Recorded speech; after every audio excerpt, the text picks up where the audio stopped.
At 29, nothing looked wrong from the outside. He had a stable job, a small apartment, and a routine that made sense to everyone around him.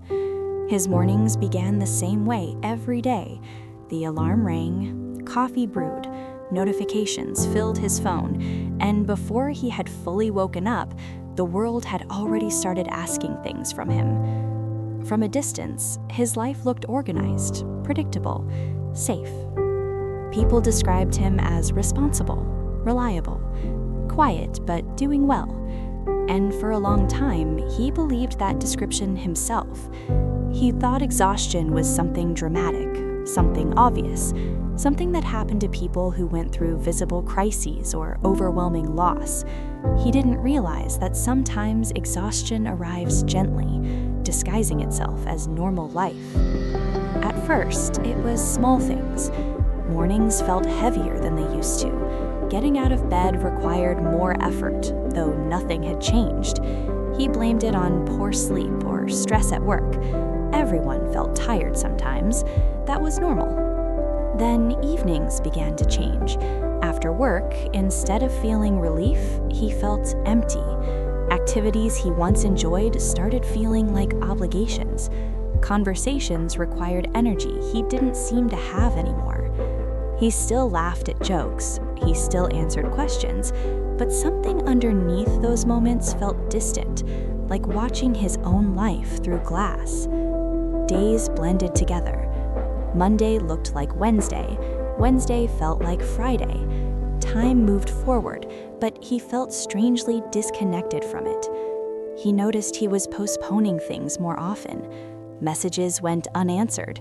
Invitations stayed unopened, not because he didn't care, but because responding felt overwhelming in ways he couldn't explain. He told himself he just needed rest, but rest didn't help. Sleep no longer restored him. Weekends disappeared without leaving him refreshed. Even vacations felt like pauses rather than recovery. He began living on autopilot. Wake up, work, scroll, sleep, repeat. There was no single moment when everything broke. That was what made it confusing. Nothing terrible had happened. No tragedy, no sudden failure. Just a slow fading of motivation. A quiet loss of enthusiasm. A growing sense that something inside him was running out. He kept going anyway because stopping felt irresponsible. Adults didn't stop. Adults pushed through discomfort. Adults handled things quietly. So he smiled when coworkers asked how he was doing. He said he was busy. He said he was tired. He said he was fine. And eventually, those answers became automatic. But inside, the effort of pretending began to weigh more than the work itself. Nights became longer. Silence felt louder. Thoughts he used to ignore started lingering. He began questioning simple things. Why did everything feel harder? Why did small tasks require so much mental energy? Why did he feel lonely even when surrounded by people? He couldn't find clear answers. One evening, he sat alone in his apartment without turning on the television or opening his phone. The quiet felt unfamiliar, almost uncomfortable. For the first time in years, there was nothing distracting him from his own thoughts. And that's when he noticed it. Not sadness exactly, not anxiety, something deeper. A kind of emotional exhaustion that didn't come from one bad day, but from too many ordinary days lived without pause. He realized he had been moving forward for years without asking himself how he actually felt. He had learned how to function, but forgotten how to rest. Still, he convinced himself it would pass. Tomorrow would be better. Next week would feel lighter. Things would return to normal. But the next morning arrived differently. The alarm rang like always. Sunlight filled the room. The world outside continued moving. He opened his eyes, and he couldn't get up. There was no dramatic breakdown, no tears, no panic, just stillness. His body felt heavy, but not physically sick. His mind wasn't racing. It was quiet in a way that felt unfamiliar. He stared at the ceiling, aware that he should move, aware that responsibilities were waiting, but unable to gather the energy to begin. Minutes passed, then an hour. For the first time, he didn't push himself, and in that stillness, a slow realization formed. He wasn't lazy, he wasn't weak, he was exhausted in a way he had never allowed himself to acknowledge. That day became a turning point, though it didn't feel like one at the time. Nothing changed immediately. There was no sudden clarity or motivation. The following days were uncertain and uncomfortable. Without constant movement, emotions he had ignored started to surface. He noticed how tense he had been for years, how often he had prioritized productivity over well-being, how rarely he allowed himself to simply exist without purpose. He began taking short walks, not for exercise, but for quiet. At first, they felt pointless. He checked his phone constantly. His thoughts wandered restlessly. But gradually, the walks became moments of relief. He began noticing small details again: the sound of wind through trees, the warmth of sunlight, the rhythm of his breathing. These things had always existed. He had just been too busy to see them. He began writing thoughts down, unsure why, pages filled with questions rather than answers. Some days he wrote only a few words, other days he wrote nothing at all. There were setbacks, days when the heaviness returned unexpectedly, moments when he felt guilty for slowing down, times when he wondered if he was falling behind everyone else. But something subtle was changing. Instead of forcing progress, he allowed time. He began understanding that recovery wasn't about becoming a new person.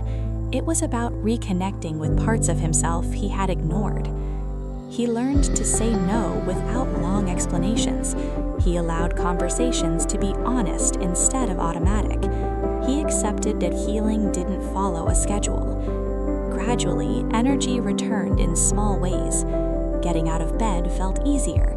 Conversations felt more present. Laughter felt genuine again. Life outside looked almost the same, but inside, something had shifted. He no longer measured his worth by constant productivity. He understood that burnout wasn't failure, it was a signal, a message from a mind that had carried too much for too long without rest. He realized how many people lived quietly exhausted, believing they were alone and feeling that way. And maybe that was the hardest part of burnout, how invisible it is. People see attendance, not effort, smiles, not strain, progress, not pressure. Recovery didn't arrive as a dramatic transformation. There was no moment when everything suddenly made sense. Instead, it appeared through ordinary moments: making breakfast without rushing, walking without checking the time, sitting in silence without feeling guilty. Small victories nobody else noticed. Weeks passed and stability slowly replaced survival. He still had difficult days, still felt uncertainty, that the overwhelming weight was gone. He learned that healing often looks unimpressive from the outside. It doesn't create headlines or dramatic stories. It looks like breathing easier, sleeping peacefully, feeling present again.